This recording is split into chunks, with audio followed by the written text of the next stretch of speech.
I have a series on this channel where I talk about companies that have gone through some questionable times, but one way or another have managed to recover. Well, I'm gonna go ahead and say that this might be the most dramatic comeback ever. Consider that today you're not going to find many companies that are bigger than Apple, right? They were the first on the US stock market to surpass $1 trillion, $2 trillion, and $3 trillion in value, all within a few years. I mean, come on, it's Apple. Even if you're not a fan of theirs, you can't deny their success. That's why it's hard to believe that in the 1990s, they were struggling. In the 6 years leading up to 1997, their stock price had dropped from $70 a share to $14 a share, causing their market cap to drop to around $3 billion, which I know still sounds like a big number, but not in comparison. It's only about 0.1% of what it is today. I'll get into more specifics, but just to help you understand the severity of everything at the time, Steve Jobs himself later said that Apple was in very serious trouble, his words, and that they were 90 days from going bankrupt. That's why this is such an amazing comeback that I'm excited to talk about. So in this video, I'm going to go over the incredible rise,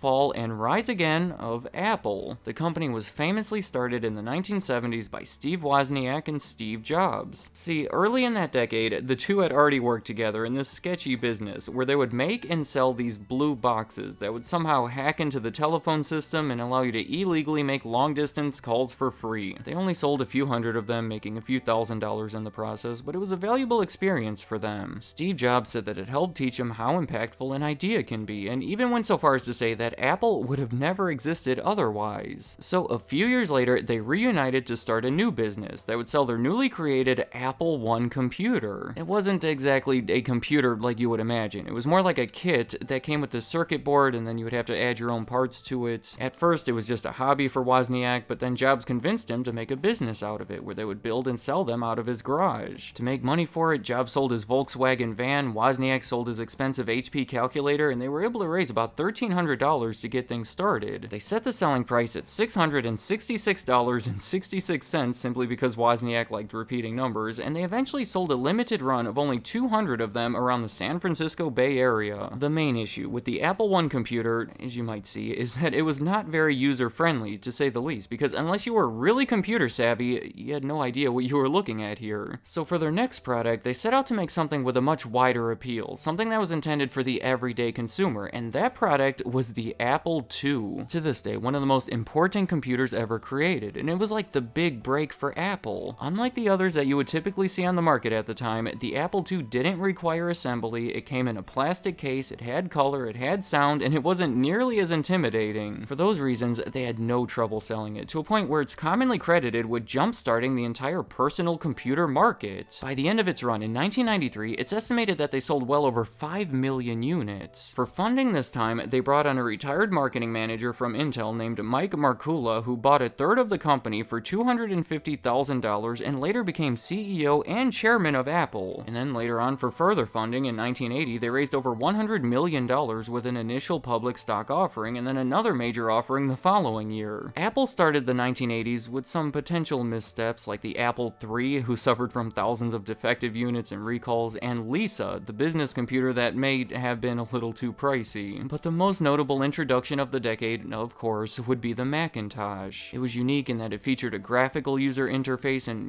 a mouse. It was effectively advertised too, with this big budget commercial directed by Ridley Scott that aired nationally during the Super Bowl just days before the launch of the product. Apple sold 70,000 of them within the first 100 days and over 1 million of them within 4 years. During this time, their CEO was John Scully, most known previously for his marketing campaigns over at Pepsi, but Steve Jobs helped lure him over to the position at Apple. Well, by 1985, there were disagreements between them and a fight for power that ultimately led to Steve Jobs leaving Apple. The whole thing has been widely talked about, so I'm not going to go any further into it right here, but by 1993, Apple was already having issues and looking for a new direction, so that's when John Scully left the company as well, and things really started spiraling from there, causing them to go through new leadership every few years. Scully was replaced by spin Spindler, and then Spindler was replaced by Amelio, and none of them seemed to know how to address the issues because things kept getting worse. Apple's share of the PC market in the United States was consistently dropping from around 16% at the start of the decade, single digits by the middle of it, and down to 4%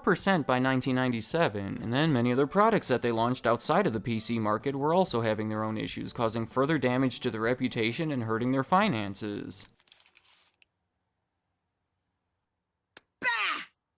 In many ways, 1997 does stand out as their worst year. Their sales were tumbling, and maybe most alarming is that they lost over $1 billion that year. I think it's starting to make sense why investors didn't want to be a part of it and why they were likely advancing very close to bankruptcy. I mean, this is about as bad as it can get. I don't think anyone was predicting that in less than 2 decades, that company would be the most valuable company in the country. It is an interesting case, so I put together a list of some of the biggest reasons behind that comeback. You know where I have to start: Steve Jobs, because no matter how you feel about him, you can't deny that Apple would not be where they are today otherwise, and maybe wouldn't even exist. When he left Apple, he took millions of dollars of his own money to start a new, much smaller computer and software company called Next. Well, in 1997, remember the worst year for Apple, they bought that company for over $400 million, and obviously the biggest benefit to doing that was that it brought Steve Jobs back to Apple. At first, it was in an advisory role to the CEO, but he quickly became the new CEO himself. A position that he continued to hold until just weeks before his death in 2011, so even if nothing else, his extended leadership of the company provided the consistency that they had been lacking in the years leading up to it. But of course, it's more than that. He also established some principles and values that provided a foundation that they were able to build upon and in many ways still utilize today. One of the first big things that he did is what I'm going to call making friends with Microsoft. Apple and Microsoft are like longtime rivals, so this may seem counterintuitive, but when Apple was at their lowest point, Microsoft stepped in with a much appreciated $150 million investment. Steve Jobs had basically acknowledged that they were not going to win against Microsoft. They were doing so much better than them at that point, but he also acknowledged that he didn't have to win against Microsoft. Just because one does better doesn't necessarily mean that the other one has to do worse. They could potentially both succeed. I see it as like an evolved way of thinking that motivated Jobs and Bill Gates to start working together. Apple agreed to drop this lawsuit against Microsoft and introduce Internet Explorer for the Mac. Meanwhile, Microsoft agreed to invest in Apple and support Office for the Mac. In the end, I think they both benefited from teaming up like this. After it happened, the cover of Time magazine featured Steve Jobs on the phone thanking Bill Gates. Another big part of Apple's recovery was their decision to end licensing agreements. See, a few years earlier, Apple had started licensing out the rights to their operating system. You know, it's where a separate company can pay Apple $50 or so for the right to put Mac OS in each of the computers that they sell. I have to think that their motivation was to get their stuff out there, to make it more popular and more well-known to people. Not to mention the licensing revenue that they were collecting. It was a simple enough plan, but it may have backfired. These clone computers that the other companies were selling were often cheaper than the Apple computers, causing many consumers to buy those instead, cutting into their market share and cutting into their income. When Steve Jobs took over, they spent $100 million to buy Power Computing, the largest maker of these licensed computers, and essentially ended the entire program. He believed that it wasn't worth it and there was value in keeping tighter control over their products. Speaking of their products, maybe the biggest change he made was eliminating 70% of Apple's products. He believed that things had gotten too complicated. As he puts it, they had 15 product platforms with a zillion variants of each one. They were making different versions of things to be sold at different retailers, and it was all confusing. The new belief was that a simplified mix of products would make it easier for the consumer to know which one was right for their needs, and it would allow the company to better focus on each of those products. Their time and their money would no longer be as divided, and they would be able to give everything more individual attention. Among other things, it would lead to quicker releases and quicker updates. In 1998, he famously made the simplified grid, where they would sell desktop and portable computers for professionals and consumers. That consumer line would ultimately consist of the iMac, introduced in 1998, and the iBook, introduced the following year, two of the first computers that, I think, perfectly exemplify Apple's new approach to running the business. But first, I want to point out how these are long-term solutions. Eliminating products and ending licenses are things that will likely lower sales, at first anyway, and that's exactly what happened. However, their streamlined approach did quickly improve their profitability, making them much more stable and setting them up for bigger numbers in the future. Alright, my next reason behind their comeback is their marketing. Of course, I have to mention their Think Different campaign starting in 1997. It was a cool way for them to embrace how Apple and potentially their customers have thought different different from the standard of computers over the years, but also the way they started branding their products. The iMac was designed for consumers to get on the internet quicker and easier than the other computers on the market. They felt that's what the typical person cared about the most, so they called it the iMac to promote the fact that it was on the internet. It was their first ever product to be branded with the I like that, and it has since become an effective way to give their products consistent, recognizable names. Another way that the iMac represents Apple's new approach is the design of it. The unique shape and the colors make it stand out from the other computers, and I think at the time, people thought it looked pretty cool. I know I sure did. Jony Ive had just been promoted to Apple's Vice President of Industrial Design, and this was his first project after that promotion. Apple had always cared about the product design to some degree, obviously, but starting here, it became much more emphasized. And Jony Ive has since gone on to design some of Apple's most iconic products, giving them that characteristic, slim, yet functional appearance. Speaking of Apple's most iconic products, my final reason behind Apple's comeback is moving beyond computers. We all know that most of their success at this point has nothing to do with computers. It has to do with the iPod, introduced in 2001, the iPhone, introduced in 2007, the iPad, introduced in 2010, or the Apple Watch, introduced in 2014. All of them are innovative, revolutionary products that have propelled the company forward into insanely high figures. In 2007, they officially changed their name from Apple Computers simply to Apple to reflect that shift toward consumer electronics, but continued using the same principles that were established during this turnaround. I know, there's so much that could be said about all of this, and Tim Cook replacing Steve Jobs, of course. It's a very deep subject, probably one of the deepest I've ever covered, so I'm going to reserve all of that for potentially a different video. But until then, let me know in the comments, what do you think about that comeback? I realize that Apple and their products tend to be polarizing, but you have to respect that comeback. Thinking outside the box and believing in such dramatic changes that have transformed that struggling company into the Apple company that we know today. As always, I want to say that this is not a complete list of how they made their comeback, but they are reasons that I believe to be the most effective or the most interesting. So tell me if I should continue talking about them in another video at some point, and any other thoughts you have about Apple, leave them in the comments. I'd like to hear what you have to say.